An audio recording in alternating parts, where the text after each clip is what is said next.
الشيطان الرجيم بسم الله الرحمن الرحيم وقالت اليهود ليست النصارى على شيء وقالت النصارى ليست اليهود على شيء وهم يتلون الكتاب كذلك قال الذين لا يعلمون مثل قولهم فالله يحكم بينهم يوم القيامة فيما كانوا فيه يختلفون. د یهود تذکره روانه وه.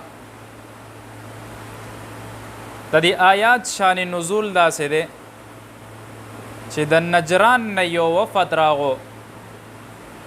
یهود والانو هغې پس خبره کې خپلو کې یو بل سره اختلافات شروع کړه. یهود نصارا ته کنزل کوي، نصارا یهود ته بدرد وایي.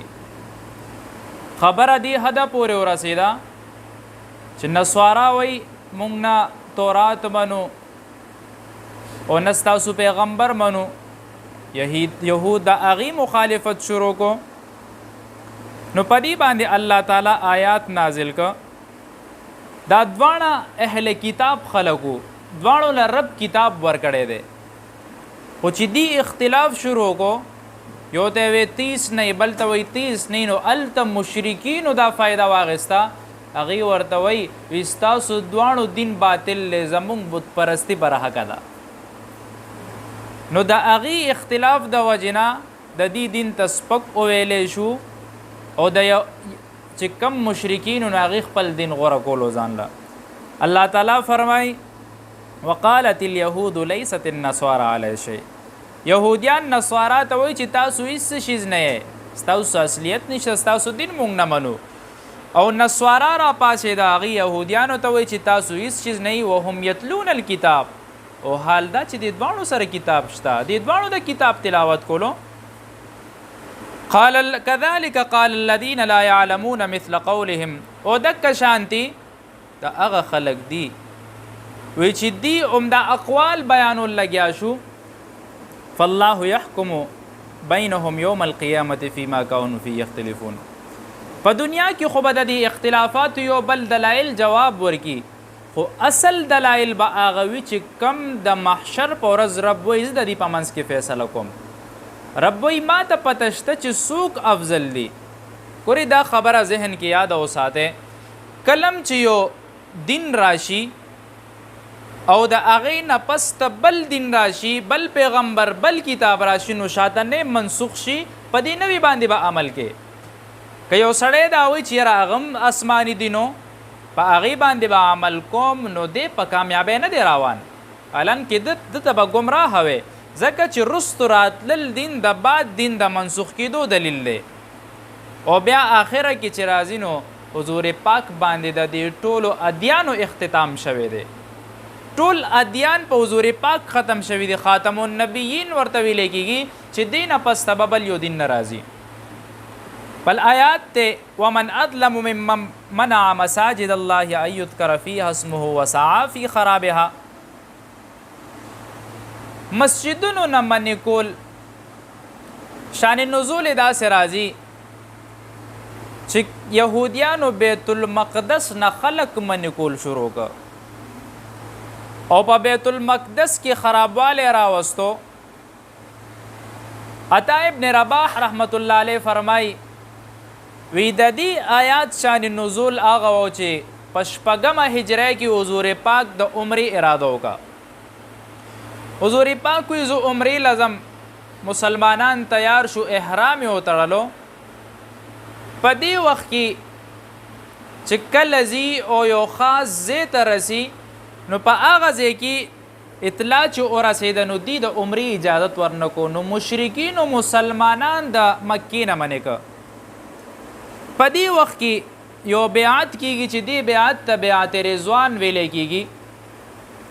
واقعه څه مخې ته داسې راځي، صلح حدیبیې مقام ته چې کله حضور پاک رسي، نو مخکې یو نگران لیږي، مخکې یو کس لیږي استازی، هغه ته وایي چې تو مشرکینو ته پیغام ورسوه او ورته دا ووایه چې مونږ محض عمرې له راځو، نه مونږ د جنگ په نیت راځو، نه د قتال په نیت راځو. محض مونږ دی له راځو چې مونږ عمره وکړو، د عمرې نه پس ته بیا مونږ واپس لاړ شو. کله چې حضرت عثمان رضی الله تعالی عنہ دی ولیږلو، نو په دې دوران کې خبر داسې راورسېدو چې یاره حضرت عثمان رضی الله تعالی عنہ یې شهید کو. یاره دا خبر چې کله مسلمانانو ته ورسېده نو حضور پاک ډېر زیات خفه شو، او حضور پاک وی اوس به دینه مونږ د دې بدل اخلو. وی استازې خو څوک وجني نه، که چېرته یو پیغام رساوي د چا چېرته پیغام رسي نو چې هغه چاله جواب رسي نو به څوک وجني نه وجني. دا خو دا هغه د معاشرې خلاف هم ده، د قانون خلاف هم ده چې ته به هغه وجني نه. بس پیغام یې ورسولو، که خبرې اخلې واخله، که نه دې ته دوباره جواب ورکه راویلېږه. نو حضور پاک د یو کیکر ونې لاندې کېناستو، صحابه راغونډ که چې دلته کې بیعت اخلو، او بیعت به د عثمان رضی الله تعالی عنہ دپاره اخلو چې عثمان یې وجلی د دې بدل به اخلو. دې ځای ته مونږ تلیو، مکې مکرمې نه لږه فاصله کې دا ځای دی. هلته کې په ټوله مکه کې صرف هلته کې کیکر دی، او چې کوم ځای کې حضور پاک ناستو د کیکر هغه سورې حضور پاک هلته ناستو. اوس یې هلته کې یو مسجد جوړ کړی دی، وړوکی شانتې مسجد دی، داسې یو 4-5 مرلو کې به مسجد وي. نو خلک هغه برکت دپاره هلته ځي. چې کوم ځای کې حضور پاک ناستو نو هغه ځای کې هغې هلته منبر جوړ کړی دی. حضور پاک ټول صحابه را جمع که، ورته وایي د ما په لاس باندې بیعت وکړې، د عثمان بدله الو ټولو بیعت وکړو.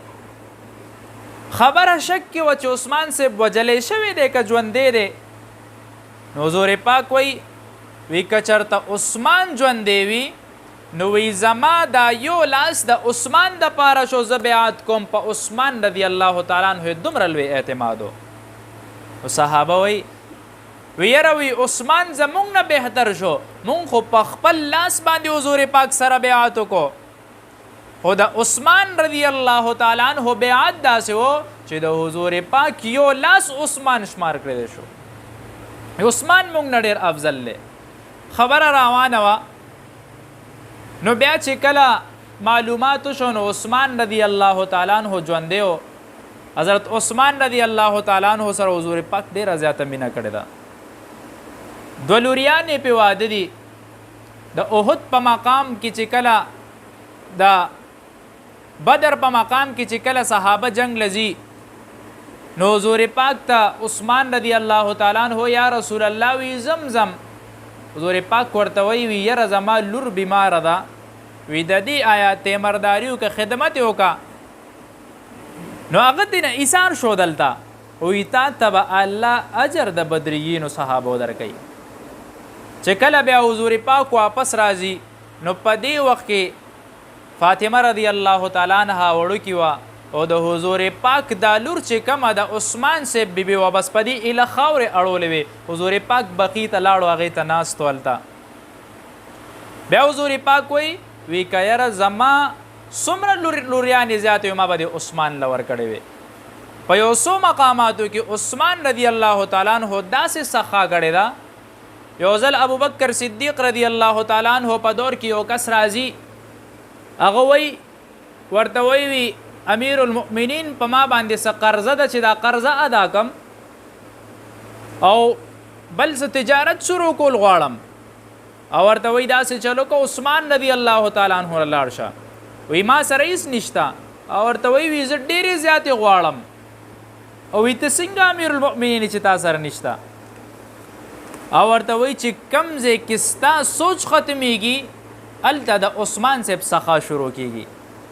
چې کله یې ولېږلو نو دروازې ورته وهله نو عثمان رضی الله تعالی عنہ خپلو بچو ته لګیا دی چې ښه تاسو د یو چمچې په ځای 2 چمچې شات په پیو کې اچوئ، ښه د ډېرو کجورو څه ضرورت و، لږې به م خوړلې وي. نو دا سړی وایي یاره ته به ما له زما دا قرض څنګه راکړي؟ په ما خو زرګونه دیناره قرض دی. بچو ته په یو چمچو په 2 چمچو شاتو باندې خبرې کوي، نو زما قرض به څنګه ادا کړي؟ عثمان رضی الله تعالی عنہ چې کله راغو ورته وی میلمه خفه نشي لږ د بچو تربیت مې کولو ځکه تعالی لږ ناوخته راغم دروازې له نو حضرت عثمان رضی الله تعالی عنہ سره دا کس ناسته دلې پیا راوړو ورته 2 چمچ شات پکې واچول کجوري وته قسمه قسمه کېښوی او ورته وی حضرت وی اوس مې आवाज اورېدو چې بچو ته په 1 چمچو په 2 چمچو خبرې دی کولې او مال دې دمره راوړه وی مال الله دې له نه دی راکړی چې زما بچي پیایا شو کی وی مال رب دې له راکړی دی چې د رب په مخلوق باندې خرج کم او بیا یو کس ته آواز وکړو وی هغه اوښ راولې چې اوښې راوستو اوښې وله ورکه ورته وی دا واخلا ورته وی زما اوښ نه دی پکار زه به په دې سفر کوم بیا واپس نشم راوستی او وی دا اوښ ستا شو ورته وی نه زما 6,000 دیناره په ما باندې قرض دی هغه مې پکار دی 3,000 دیناره قرض دی او ورته وی ورشه وی په دې اوښ باندې یو تیلې زوړنده ده وی په هغې کې 6,000 دیناره دي وی 3,000 قرض ادا که په 3,000 باندې نوې تجارت شروع که نو هغه سړی ډېر خوشحاله شو چې روان شو نو عثمان صاحب ورته وی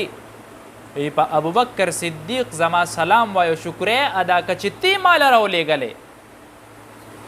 او ورته تا ته څنګه پته ده چې ابوبکر صدیق زه رالیږلی ما خو تذکره نه ده کړې وی بس دې خبرو کې کار مه ساته خو د هغه شکریه ادا که چې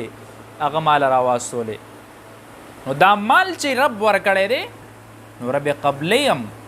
داسې حالت کې قبلی نن سبا خو چې چاله زکات ورکړي څوک نو بس سړی غرق کړی داسې وي چې ته په پیسو دې واخیستو الان کې ستا مال پاکېږي د مال خیره وله ورکې او بیا هم سړي نه هغه حیات نه واخلې کله د نوکرانو غوندې ساتي کله پې خدمتونه کې نو حضرت عثمان رضی الله تعالی عنہ سخاوت ډېر مشهور دی دویم د عثمان صاحب حیا ډېره مشهوره ده داسې ناشنا حیا یو ځل حضور پاک ناستو ورسره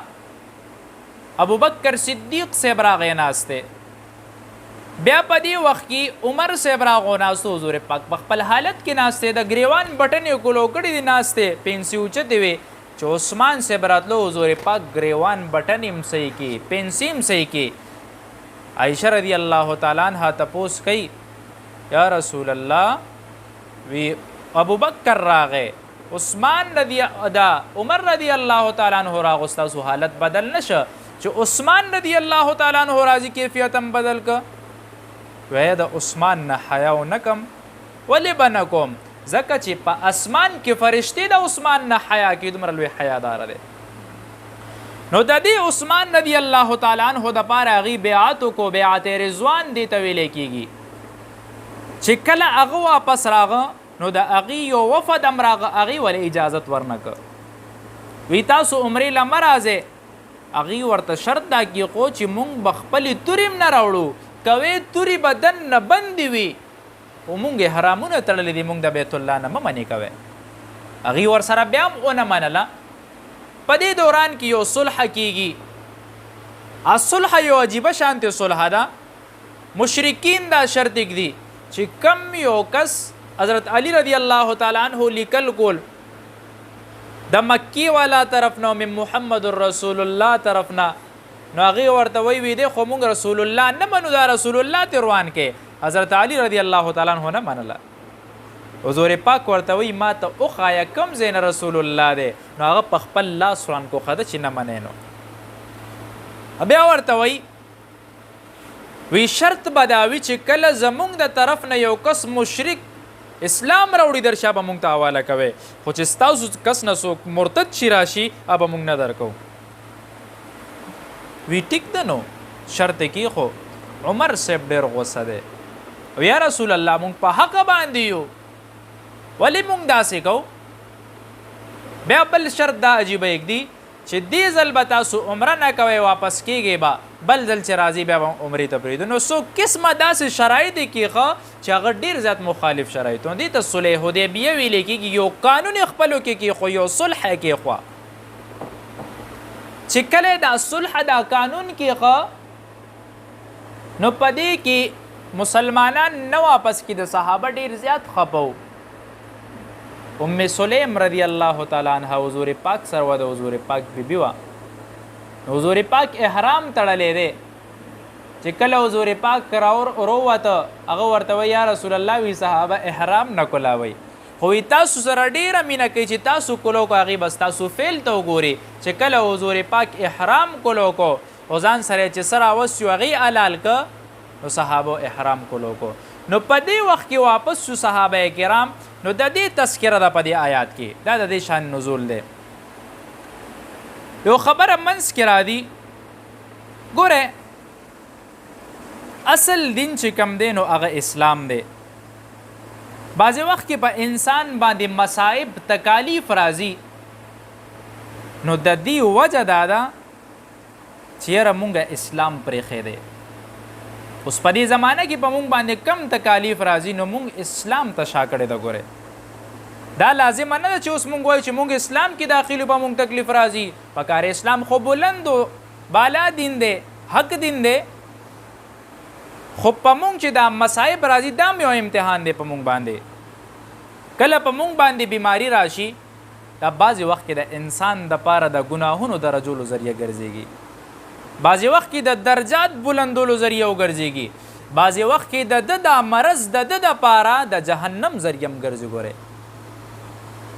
هغه د جهنم ذریعه داسې کله په یو سړي باندې مرض راشي او دی وایي بس دی خدای زه کتلیم چې په ما دا بیماریانې راځي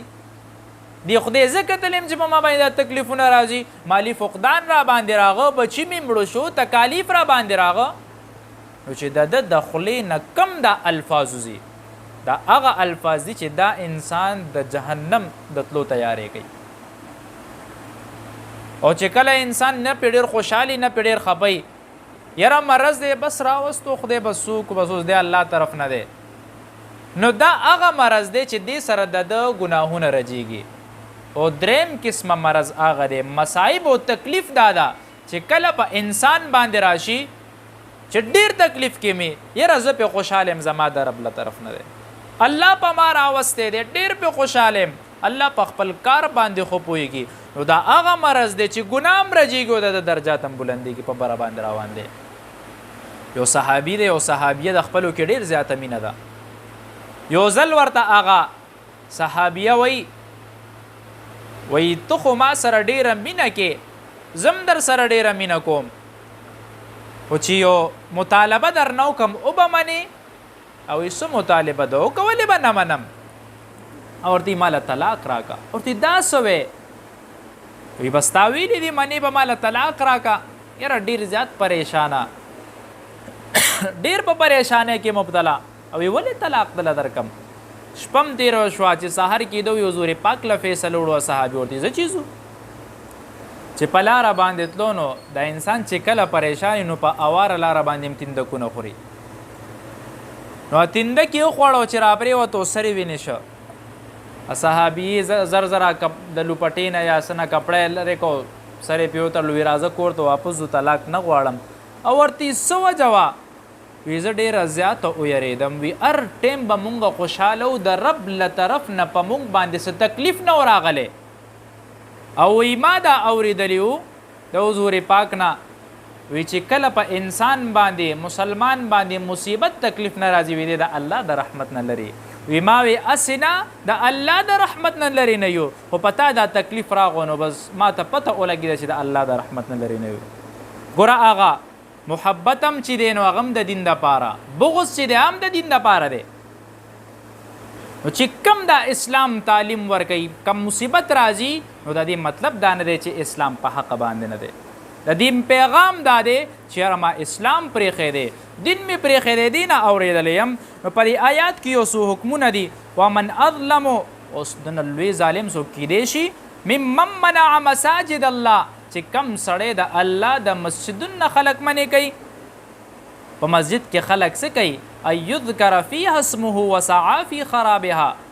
مسجد کې خو خلق د الله ذکر کوي د الله یاد کی د دې نه منې کې وسعی فی خرابها او وی د دې د روانولو کوشش کې د مسجد د دخول طریقه اول خو مسجد چې دی نو ټولو کې اعظم مسجدونه درې دي په هغې کې ټولو کې اول حرم شریف دی، بیت الله دی، مکه شریف چې دی کې یو مونځ په 1 لک باندې دی، بیا بیت المقدس او مسجد نبوي چې اولنې قبله وه بیت المقدس، مسجد اقصا ورته ویلی کېږي، نو دا هغه مساجد دي چې دی کې یو مونځ په 50,000 باندې دی، چې کم حکم د دې مسجدونو دې باره کې نازل شوی دی، نو الله تعالی هغه حکم د ټولو مسجدونو دپاره ایښی دی، که صرف دې دپاره دا تعظیم ایښی وی نو په دې کې به د بیت الله یا د مسجد اقصا نوم راوستی وی، بیت المقدس به راوستی وی، خو مساجد الله د الله کور نه دی، عام کرب چې کم یو مسجد کې دا شانتې بې ادبي کېږي نو هغه ټول په دې کې راځي. بل مسجد د دخول حکم دا دی چې کله مسجد ته داخلېږي نو خشوع خضوع سره داخل شه، ځان کې عاجزي راوله، ځکه چې کله یو سړی د یو بادشاه دربار ته ځي، د یو وزیر د یو وزیر اعظم ځای ته ځي، نو څومره ځان کې عجز راولي، ځان ښکته پورته کړي، کپړې هم سیده کړي، پاکې کپړې واچوي او بالکل په ځان باندې خوشبو مو لګوي چې هغه روانه خبره هم کېده ورته سر ښکته کړي، نو دا شانتې عجز سره مسجد ته ننوځه. بل حکم د مسجد دا دی، د مسجد د منې کولو 2 قسمه دي، یو خو دا ده چې یو سړی خاص کر زمونږ په دې علاقو کې چې د مسجد متولیان کم وي، چې کم د مسجد نگرانان وي، پلار نیکه به چېرته ځمکه وقف کړي نو دی وایي چې بس دا مسجد زما د پلار او د نیکه دی، امام خو به ورته بالکل د سړي بچی نه ښکاري، ځکه چې یو 2 منټه لیټ شي نو هغه ته به خبرې شروع کړي، او که چېرته په جومات کې چې ته غریب مقتدي خبره وکړه د ګریوانه به یې ونیسي بار شه دا زمونږ جومات دی، نو دا وقف مسجد نه دی، دا د پلار جاګیر دی، ده ته یې پرېږدي چې دی پکې څه کوي، تکړه دي شي جومات منځونه دې هم کوي، هر څه دی پکې کوي. یو خانو دا یو خبر راته رایاده شو پکې، وی هغه امام سره روان شو، چې کله امام سره روان شو امام یې د جومات نه وویستو، نو دوی امام به څوک وي زه یمه که نه، ما نه لوی امام څوک کیدی شي، نو بس سړی د غرمې مونځ ته ورمخکې شوی دی، اوس صورت فاتحه شروع کړې ده، خو په چغو چغو لګیا دی، شاته ورته څوک الله اکبر کوي، څوک ورته سبحان الله کوي، چې سلام یې سرخولی دی، وي منی مې که نه منئ، وی هغه امام پسې م چېرته سبحان الله الحمد ویلی دی که نه، وي څومره خوند یې راپرېښی دی،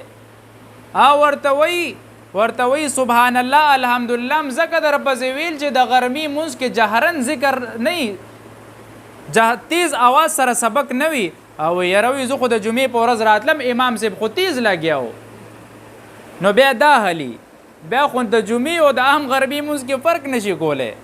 او د جومات متولیانی نو یو خو دا شانتې منې کېدل دي د جومات نه، چې یاره په جومات کې خپله حکمرانی کې د تلاوت نه، د ذکر نه، د مونځ نه، اعتکاف نه، دی نه خلک منې کې، د دې حکم سخت دی، حرام دی، دا حرم شریف نم څوک نشي منې کولی، که څوک په غلا باندې حج کوي هم کولی شي، ځکه دا داسې حکم دی قانونن جرم به خو شرعن جرم نه دی ګورئ. او بل دویمه د منې کولو چې کومه صراحتن طریقه ده، په مسجد کې شور شغب سړی کوي، چغې وایي، سړی په عبادت کې ناسو عبادت ته په هغې کې د هغه خلل راځي، یا د مسجد خوشا کې چتګانې ډمامې کوي، او دې د وجې نه مسجد والا او عبادت ته تلاوت ذکر ته تکلیف رسی، نو دام داسې ده چې دا سړی د مسجد نه منې که، ځکه به چېرته ځي، د سکون ځای خو مسجد دی، او خاص کر ګورې د دې خیال ساتئ، په مونږ باندې لږه شانتې خوشحالي راشي نو مونږ د شریعت د پابندیانو خیال هلته پرېږدو، هلته بیا بالکل د دې شي خیال نه کوو، مونږ په نور څه باندې سر شو، هلته به مونځ ولاړي، دلته به مونږ ډنګ ډونګ له ښه زور ورکړی، او چې بیا واده شي نو په 3 څلورمه ورځ باندې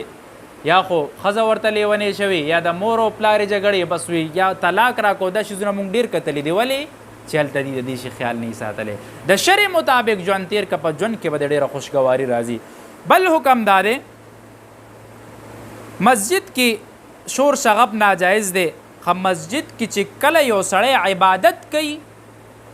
تلاوت کوي، نوافل کوي، په دې وخت کې مسجد کې سوال نشي کولی، د مدرسو هم د مسجد دپاره هم چانده نشي غوښتی، ښه دا ناروا ده. د مسجد آبادولو باره کې روایت راځي، حضور پاک فرمایي وی په آخره وخت کې به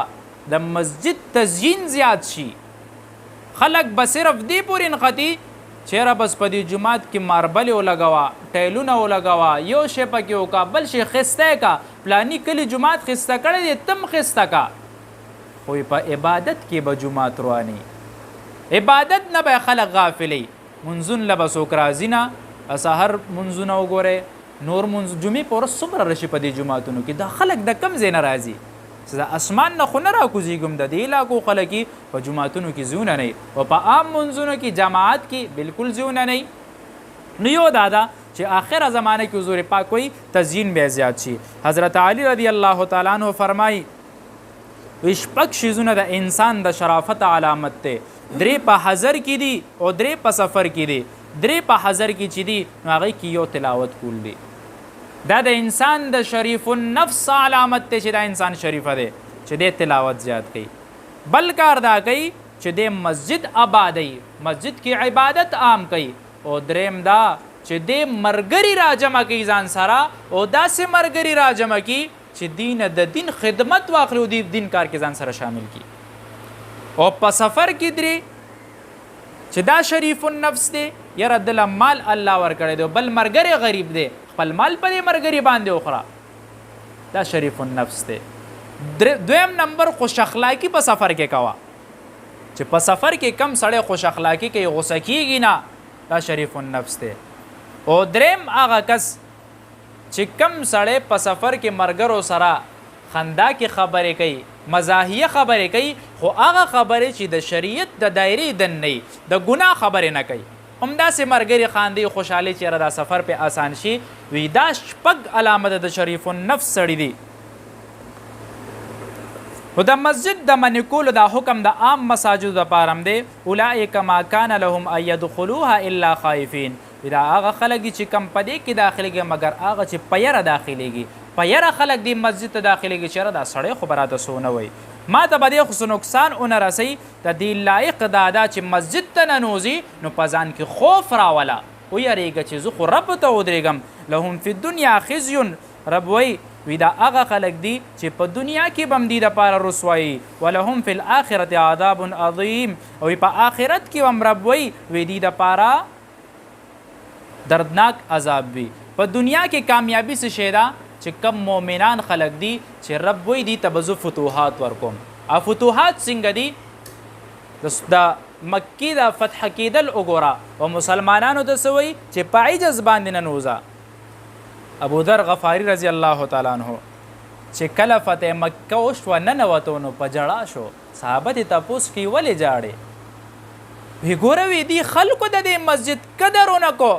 او وی رب تینا اوشړل باریک. وی په دې یریږم اسې نه مونږ د دې قدر ونه کو، سبا به رب مونږ د دې نه زیات ذلیله کړي، همداسې به مو کاږي ومشړي. د دې مساجدو د عبادتګاهانو قدر وکړئ، یقین وکړئ چې ډېر په غفلت کې پراته یو. او د هغه فتوحات منظر نن رب مونږ ته دوباره وښولو چې هغه ټوله دنیا سوپر پاور او کم طاقتونه کمې اسلحې دي، دا شانتې مشرکینو سره مال دولت زیاتو، قوت زیاتو، رب هغې مغلوبه کې اسلام بلند که. دکه شانتې الله رب العزت نن مجاهدین طالبان غالبه کو، هغه ټول اغیار دا ګورې د اسلام غلو ده، د اسلام لویوالی دی. الله تعالی څومره اسلام بلند کو، ټوله دنیا او ټول عالم اسلام په دې باندې فخر کوي. هغه سړی به یریږي چې کم پړه کې هغه کفر او شرک پروت، عناد پروت او نور خلک به دې نه یریږي. الله تعالی دې ورځ په ورځ هغې له فتوحات نور هم زیاتوي. مسلو باره کې څه تپوسونه راغلي دي. یو کس تپوس کوي ورې اصل عقیدې باره کې که نه عقیده څه ته ویلی کېږي؟ عقیده ویلی کېږي دې ته چې کله په یو خبره باندې سخت ودرېږي، هغه خبره ستا پړه کې راشي نو دې ته عقیده ویلی کېږي. ټیک شوه. بیا عقیده او شریعت کې فرق دا دی چې شریعت د انسان چې کم عملیه زندگی ده لکه عبادات شو، معاملات شو، دې ته شریعت ویلی کېږي. ټیک شوه. او چې کم د انسان اعتقادات دي